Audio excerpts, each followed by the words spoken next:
As much as we'd hate to admit it, that is us a lot of the time we're in the shop, and it's wasted time. The time we have in our shop is special. When you're a hobbyist, you may not get it as much as you want. When you do it for a living, that is money wasted. We need to be more effective with our time.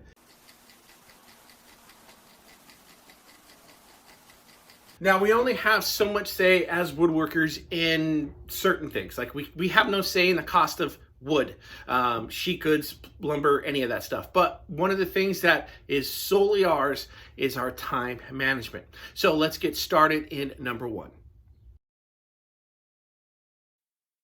All right, so I'm getting ready to route multiples of something, and I have my fence set. I got my dust collection ports plugged in, and I'm getting ready to turn on my router. And then I realized, wait a minute, my dust collection isn't actually turned on. I have two different options. I could go to the end of the shop, turn on my dust collection, run my boards through the router, turn off the router, then go back to the other end of the shop, turn off the dust collection, and then go back to the boards and proceed to the next step.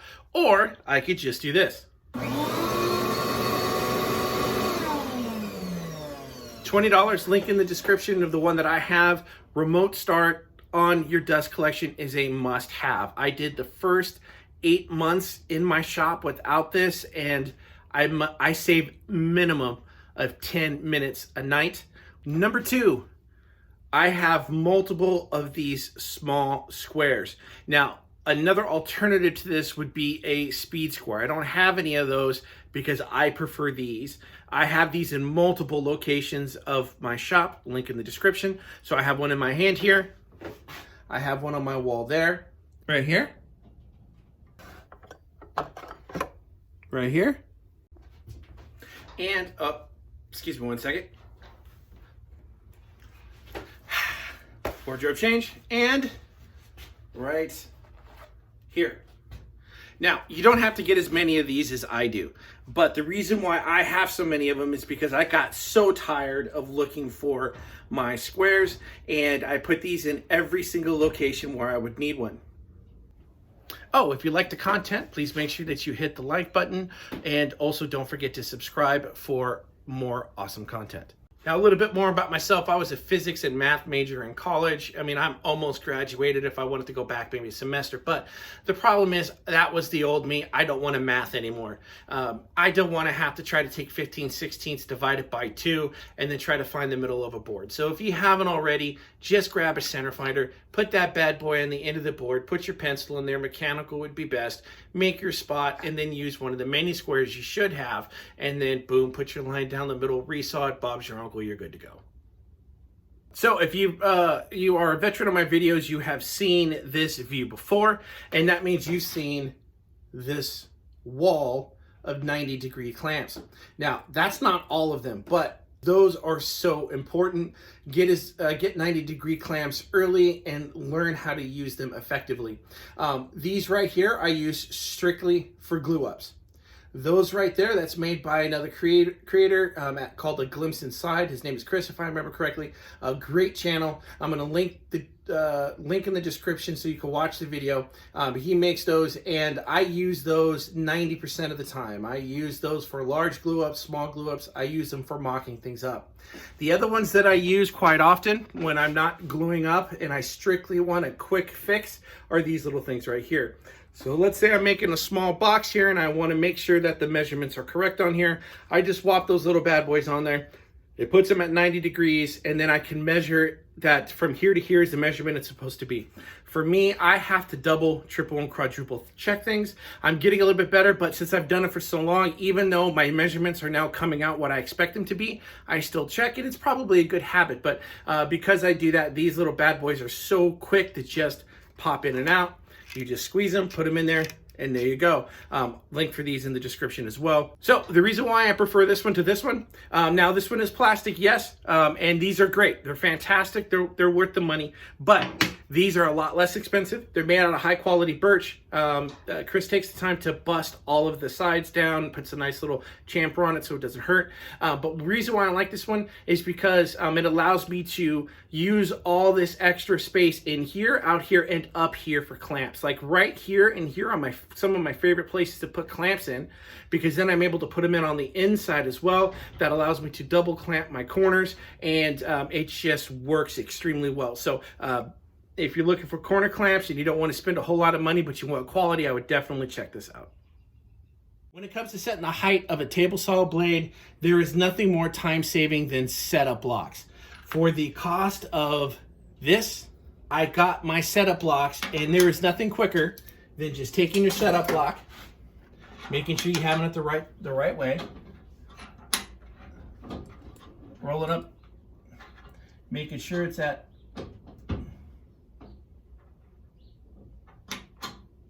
done. There is nothing quicker than the setup blocks. I've only had them for 2 months, maybe a little bit less actually. I've only had them for about a month, and they save me so much time in the shop. Definitely get yourself a set of blocks, and these will be linked in the description. Now, this little bit of advice is going to work for those who have use a chop saw, miter saw, compound sliding, whatever you want to call it, and a table saw, or who have just the table saw. For the love of Bob Vila, if you're not batch cutting your wood, you need to start doing that.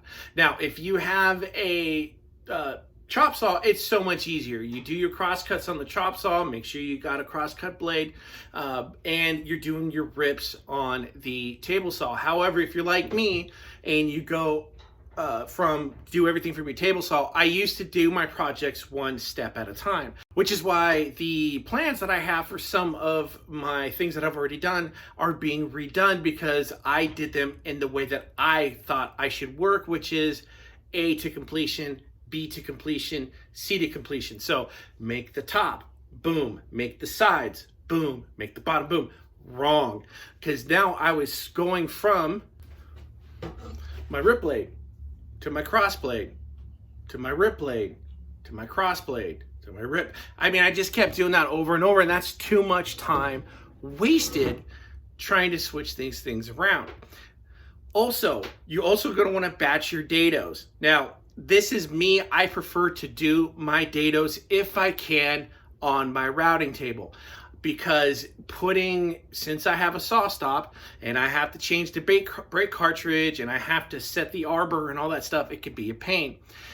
With my table, I could use my table saw doing the cross cuts and the rip cuts, and then set my router and use my router for multiple passes. Sometimes my router is set for days at a time because I'm using the same router groove on multiple portions, so I could just leave it set and then move on.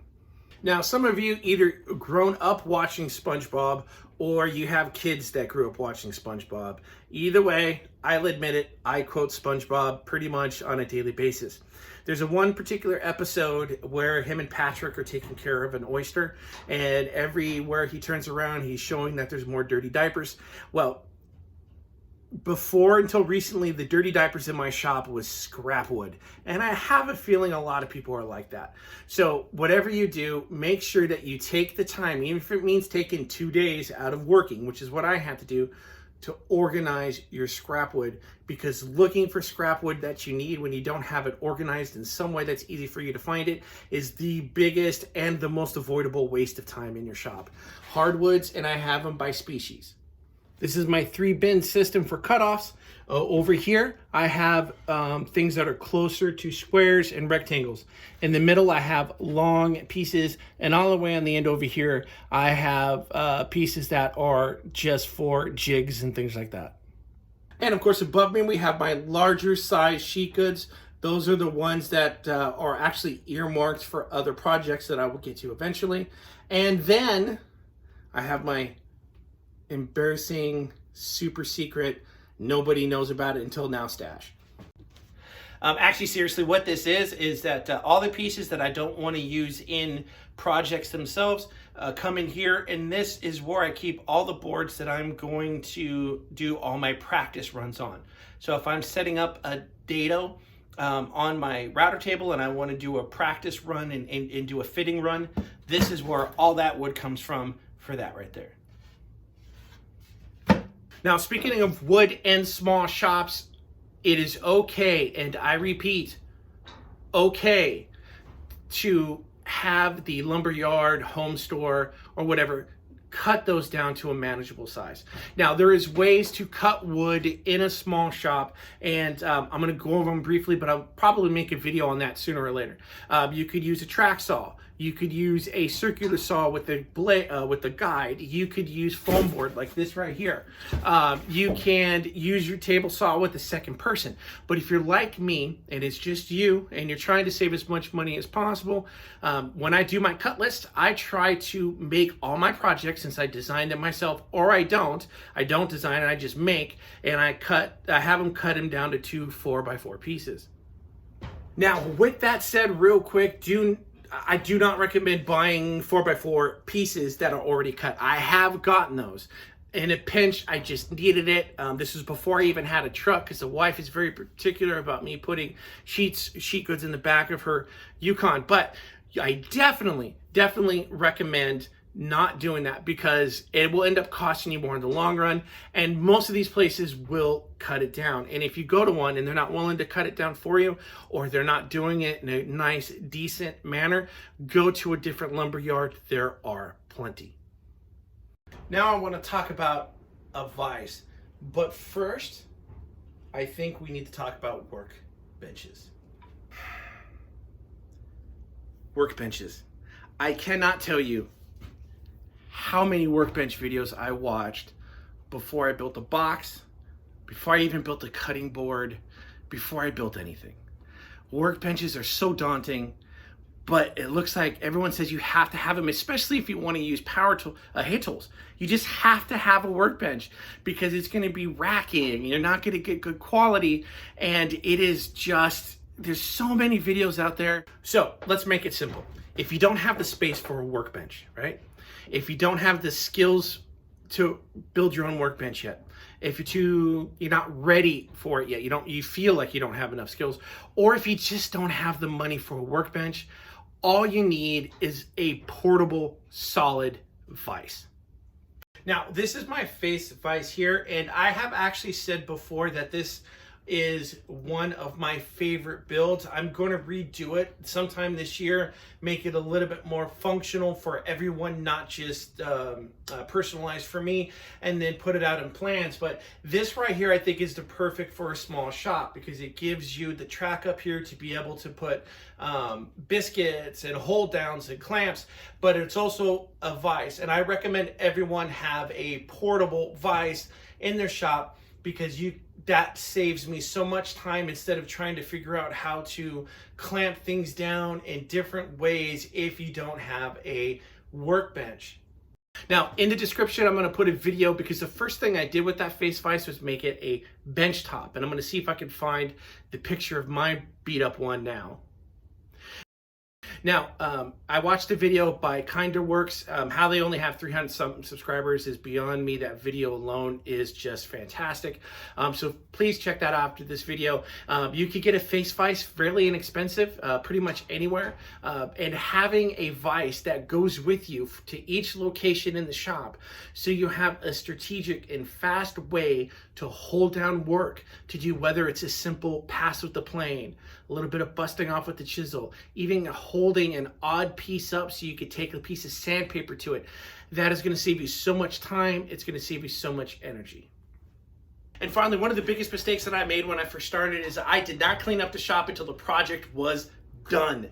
Huge mistake. Clean up your shop every night. I've been doing it religiously since.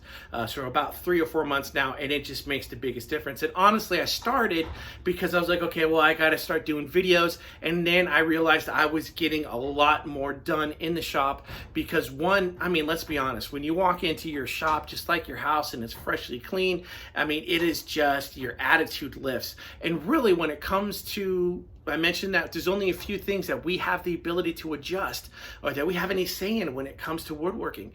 Time management is one, but your attitude is the other. So coming into a clean shop the next day helps you time management, and it also helps you with your attitude as well. Now, speaking of time management and attitude, another way you can make sure those are at its peak is to make sure that your shop is organized and designed in the most efficient way for you. And the best way to do that is to watch this video right here.